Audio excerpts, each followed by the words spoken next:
If there's one question that people ask me a lot lately, it is, Marco, do you think that there's going to be a Division 2? And if so, what would I want from it? Obviously, the answer to that question is one that I, of course, do not really know for sure. On one side, I'm thinking that, yeah, there has to be a Division 2 at one point, right? If you look at how well the first game sold and how much money it brought in for Ubisoft, you'd think that they would be stupid not to at least bring out a part 2.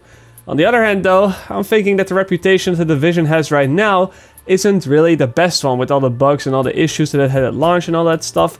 And for many players, that will be one of the first things to come to mind as soon as they say a Division 2 announced. And of course, we cannot forget that the majority of massive studios, the developers behind the first game, is currently working on the Avatar game. That doesn't mean that they can't work on a second Division game meanwhile, maybe with the help of some other studios. Maybe it's being developed by another studio entirely, but it is something to keep in mind. So no, I don't have any answers, any speculation, or any ideas as to whether or not a second Division game is in development. But with the release of Destiny 2 and how similar that game was to Destiny 1, I have been thinking about what it is that I would actually want from a Division 2 game.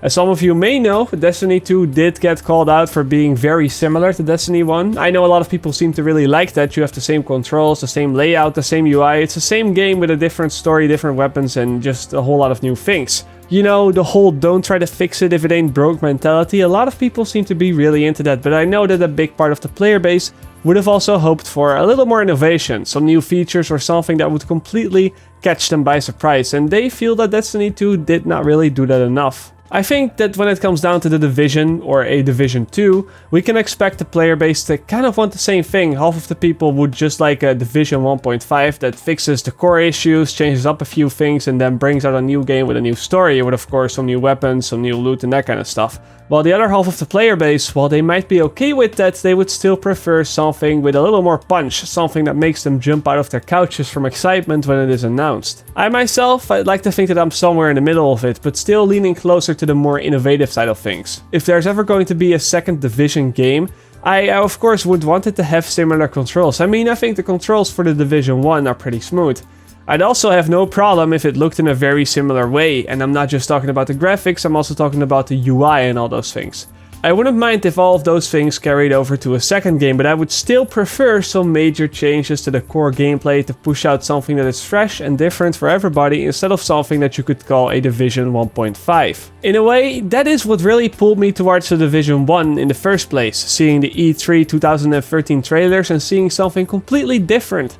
Seeing a type of game that I haven't really played before, something that kind of hugs the survival genre, has a lot of potential for exploration to it, but also heavily focuses on the gameplay and the different playstyles for the player. At least, that is what it looked like in the trailers back then. Truth be told, the release game was a lot different from how I initially expected the game to be. I'm not saying that it's better or that it's worse, it's just different. The game was a lot more about numbers than I imagined it to be, and the open world was very much the standard open world formula that you could see back in many Ubisoft games as well. You have a few main missions, a few side missions, and a few more side missions in different locations, and a whole bunch of collectibles. And then of course, you also had the Dark Zone, which would replace those missions with free roaming NPCs and the ability to play PvP. And although I guess the game was almost everything that it advertised to be, I somehow still expect it to be much different from that it actually is. Back in 2013 all the way up to 2015, I had something in my mind.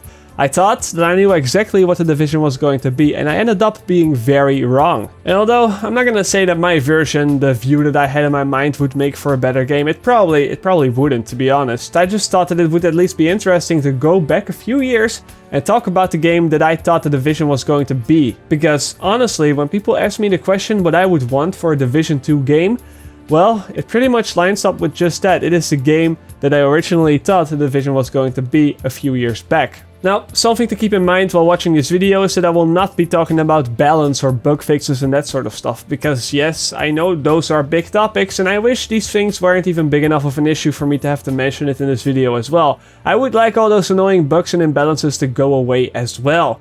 But that isn't going to be the focus of this video. We're just gonna pretend that everything works and everything that I'm going to talk about right now is also just working as intended. What's important with this video is that I just want to look at the design of the game and the features of it. So just keep that in mind. But yeah, let's begin. The first thing that I want to jump into is the mission structure. I really expected the missions in this game to be quite different. I don't know if it's just me, but I've always felt that a lot of the mystery that the Division has, that it could have had, it kind of fell away because of the insane amount of help that the player received through mission markers, objective trails and map assigned mission areas that kind of just pushes the players into a linear path, into one area. And it doesn't really give much of an incentive to go anywhere else, to explore the map, so to speak. You never had to search anything on your own, you never had to figure out anything by yourself, or solve any puzzles or solve any riddles to go ahead. And the side missions, they were even worse, because you basically had this area, you had to kill the mobs, and that was it. Apart, of course, apart from those virus search missions where you had to go through a building and search 3 or 4 of those nodes.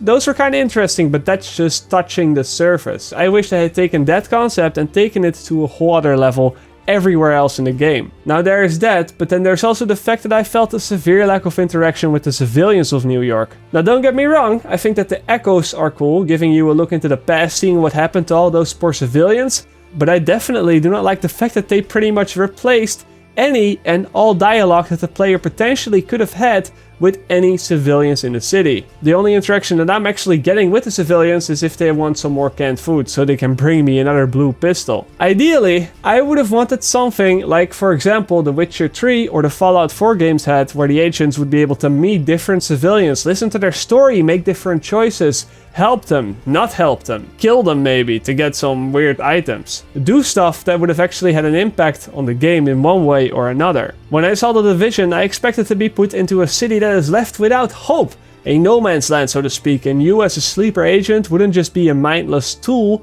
running around trying to be the hero, blowing up a napalm site, chasing down Colonel Bliss and crashing down his helicopter. Yeah, doing those things, it looks cool, you get to see a few explosions, but it wasn't the story that I was hoping for.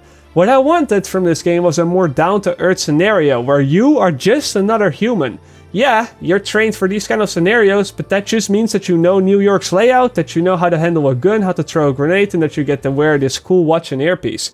With the Division, I felt a true lack of character, a true lack of a connection, as I was, as I said, a speechless tool going from mission area to mission area, completing objective after objective, essentially following this endless mission marker trail, and for what? Sure, loot is one incentive, but looting can be combined with interesting characters and dialogue to make you feel a tenfold more immersed into the game. Again, take The Witcher 3 or Fallout 4 as an example, both allowing you to create cool builds, but also trying to connect you with the world. I mean, just imagine a combination between Fallout 4 and The Division. You have your agent in this post-apocalyptic world where you have a few missions, you have a vague general direction of what you're supposed to do, but while you're on your way, you can find new civilians, you can talk to them, interact with them, maybe get a side missions, maybe find some missing family member, maybe help a group of survivors take their old house back, infiltrate an enemy faction. All that stuff, instead of having a big mission marker above your head telling you where to go and telling you exactly how many enemies you have to take out. I think that this would have really set the incentive to explore a whole lot more of the open world and truly make you feel more immersed. And of course, if you can interact with the civilians and have conversations with them and find out about their lives, then maybe we could have also had the system in place for you to either join or go against different groups of people in New York, actual factions other than the Radical Cleaners, Rikers or the LMB, because yes, those are dangerous and in many ways those factions are very well designed to fit within the lore, but what happened to the gray area of New York? Especially with a setting like this, it cannot be that everybody is either good or bad, either black or white, either a green health bar running in circles or a red health bar ready to be blasted away by your Pokeball on steroids. It just doesn't feel realistic. I would have really liked to see a lot of smaller groups of civilians fighting for their lives, not in the form of the rioters who just shoot anyone on sight, but in the form of groups of people doing what they think is right, maybe setting up a camp somewhere underground, maybe getting together, maybe, raiding some houses in smaller groups trying to find food, but not just mindlessly gunning everybody down that they see. Maybe you could even visit those underground camps of them if you, for example, befriend them. And then you have this whole area where you can meet even more people who have even more side missions for you to potentially complete. I'm thinking of a Metro Last Light sort of vibe where people just hang out in the underground and then only go above ground to get resources. So you go on the streets and instead of having a red health bar mob that you're just gonna shoot for some throwaway loot, You're seeing this neutral group of civilians. You can shoot them, but you can also go up to them and talk to them. There's more there than just pressing the left mouse button. You know, are they good guys? Are they bad guys? Would you shoot them? Would you not shoot them? I mean, they are breaking into other people's houses, but then again, you're also breaking into other people's houses for some loot. Should they shoot you for that?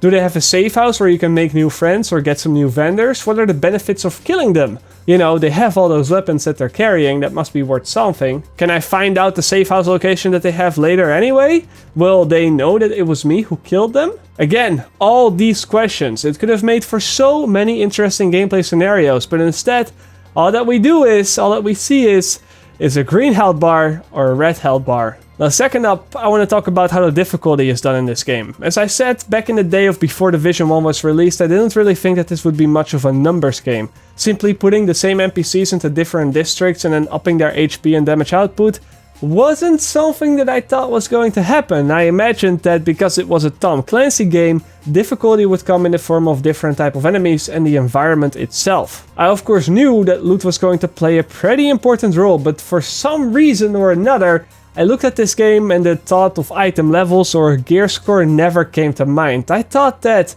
it would all pretty much be the same. You would have different weapons, different resources, different mods, different attachments, all that stuff, but it wouldn't come with a clear and cut level to it that would determine how powerful such an item would be. I also thought that the loot itself would be a lot more scarce, not in a way that the game would never give you good items, it would only give out purples or blues instead of yellows, but I'm talking more in the sense that getting a new weapon in the first place, or just getting ammunition in general, that would be a somewhat exciting thing. Again, I thought this game was going to be a little bit closer to the survival genre. In my mind, the map layouts looked something like this, where we have a big central starting point for the agent and then have a big area around that felt relatively safe. In this areas, players could get started on the first few missions, they could get to know how the loot system works and maybe try out a few different things before deciding to go with a certain playstyle. Again, think back of what I just said, we would have some actual dialogue with different characters and that kind of stuff. But then if you wanted to get further away from the central point, dive deeper into New York, you wouldn't be met with NPCs that would be so powerful that they would one-hit you or that it would take 1,000 bullets to even kill them. No. I imagine the difficulty being increased in the form of different enemy types. And yes, I know in the Division 1 we do get different enemy types. We get rioters, then rikers, then cleaners, and then we get the LMB. But still, all of these enemies are pretty throwaway. If you have the required level, if you meet the gear check, then all of these enemies can kind of be plowed through and you don't really have to be afraid of any of them. But we'll get back to that in a second. Besides from the NPCs, I would have also expected the difficulty of the game to be increased through the environments. Almost survival-like, so to speak, where the players would only be able to stay in those further away areas for a limited amount of time, no matter how good your gear is or how much resources you really have. A couple of things that jump to mind right now is of course that we have the green poison that spreads through the air, requiring you to wear filters. And yes, I know that the Division right now has filters, but again, it works in a different way. You just need to have the right filter requirement and you're good to go. Whereas in my mind, I thought that each filter would only last for like 10 minutes and you could only wear like a total amount of 6 maybe if you're all maxed out, so it would be a constant battle to stay alive, so to speak, to manage resources. Aside from the virus, I was also thinking of the cold, like we have in the survival game modes right now, where you constantly have to keep track of your body temperature and make sure that you don't freeze to death. I was also thinking of difficulty in vision, where you would need light sources in order to advance, for example in underground areas or during the night. And of course I also expected these to be quite dynamic, with the starting area being mostly void of all of these dangerous hazards. You know, there would be heat sources everywhere close to the safe zone, there would be lights everywhere so you could see even during night, and things wouldn't be as poisonous. But as you get further and further away from what's left of society, all of those helping hands, they kind of fade away with you. If you keep going though, if you keep going further and further away from that starting point, you will also eventually reach the last section of the map, and I imagine this to be the dark zone, where the environment would be the most hazardous, where you would find the most interesting missions, and where you might run into other players which you can team up with or try to kill. I would have liked a part of the map to be dedicated towards the end game, where players would have to resource up, so to speak, where they would have to prepare to go out there and do all these different missions, these different activities, trying to find clues, trying to find different things, and then get loot out of it to bring back to the safe zone. When the Division was first announced, there was also a lot of talking about the black market system that would find itself in the center of this safe zone. Kinda like the Grand Exchange from RuneScape, where you could trade resources, weapons, armor, crafting materials, special trekking equipment, whatever the game has to offer. And I imagined that the end game of The Division would be a rotation of gathering enough resources and preparing yourself well enough to venture deeper and deeper into the unknown of what is New York City, and then trying to complete special missions there, find special clues, and then bring back some special loot. You know, every time that you go out there, you go to some new place or to some other dangerous place with some quality items, and every time you go there, it is a challenge, because every time you have to manage resources, the cold, the vision, the virus and all that stuff, and every time you would succeed, it would be worth it, because at the very least, you could trade your items on the black market and get a good amount of currency in return. Now, a few minutes ago, I said that I didn't really expect this game to have a leveling system as it currently does. I knew back then that it was going to be an RPG, which stands for role-playing game, but instead of having a strict leveling system, you know, 1 to 30 with a DPS, a healer and a tank sort of role setup, I would have expected different roles, as in people that do different things. For example, we could have an assassin which could kill the enemies without making a sound, which would be very important because there would be a stealth system, which we also don't have. But this guy could take out enemies with a knife from up close, or with a silent sniper from afar. We could also have the utility type of guy, providing ammo, light sources and heat to the team, while also making sure that tracks are minimal so that you cannot get tracked down by NPCs or by other players. We could also have an engineer guy who would be able to disable vehicles or traps. And yes, I expected there to be more vehicles in this game. Not vehicles that we could control, but I did expect patrolling mini-tanks for the LMB, or just patrolling garbage trucks filled with napalm on the side of the cleaners, kinda like we can see in that CGI trailer. I kinda expected the player roles to be organized like that, and the skills and the talents that the players would have, I expected those to complement that as well. Now, you might look at this and say, well, all these rules, all these things, they sound kind of unnecessary. Why on earth would you want to cover your tracks from NPCs? Ain't nobody gonna be afraid of a few red bar enemies? But that's where the difference is. I also did not expect the enemies in this game to be so throwaway. What I mean by that is that I expected the encounters with NPCs to be more scarce and far more important. You see a group of cleaners and you're thinking, we gotta pay attention. I also expected there to be a lot of NPCs that you oftentimes just would not be able to deal with, even if you're fully geared out. Again, that's why a stealth system would have been so cool, to give you the opportunity to hide from the mobs or go the other way. I mean, how cool would it be to have some sort of hunters hunt you down the further you are from the safe zone, so you kind of have to find your clues, try to complete your missions, try to survive, all while being under pressure of having this very dangerous hunter being right behind you. I'm just throwing some ideas at the screen right now, some things that I had in mind back then, all to make the environment a little more tense. And the same goes for PvP actually. I also expected the PvP encounters to be far less throwaway. If you look at the whole picture that I've built so far of what I thought the Division was going to be, you will notice that PvP pretty much only happens when you're very far away from the big safe zone, when the stakes are already pretty high, and when dying would mean that you would possibly lose a lot of resources and time. That would be a pretty big thing. It would require players to be pretty careful. Even when fighting NPCs, you have to make as little sound as possible, keep an eye in your back at all times, stay near cover and don't go out in the open. To complement that type of gameplay, it would of course also be a lot harder to spot other agents. You wouldn't just be able to pulse and see the other players through walls 100 meters away. You wouldn't get a global notification at an extraction. You wouldn't see the support station logo through a wall from the other end of the dark zone. No. It would be much harder to spot other players. And you would really have to look for things such as gun sounds and dead mobs to truly give you a clue of where other players might be. That is of course unless you go rogue. After you go rogue, then you would be marked, you would be seen through walls, and everybody in the dark zone would get the mission objective to take you down, revealing your position and promising you an almost certain death. Going rogue would be a thing that builds the tension, but I didn't think it was going to be the main thing of why people go to the dark zone. So of course, with a game like this, I would have also expected there to be game modes for players that purely want to play PvP. A battle royale style game modes using the DZ area and then adding the survival features such as the cold to push them towards the center. You know, a lot like survival, but not quite like survival, because survival is quite different from that. And then maybe add a team-based 4v4 search and destroy game mode with limited amount of lives per round. And if people just want a PvP, then they can go there. So yeah, the one question that you might have for me right now is is why I ever stuck with The Division if the game was so different from how I thought it would be. How did I not figure out that it wasn't going to be the game I had in mind before launch? And well, the truth is, guys, is that I did find out. I found out long before release. I think the first time that I realized how different the game was actually going to be from what I had in mind was at E3 2015 when I got my hands on a playable demo for the Xbox One.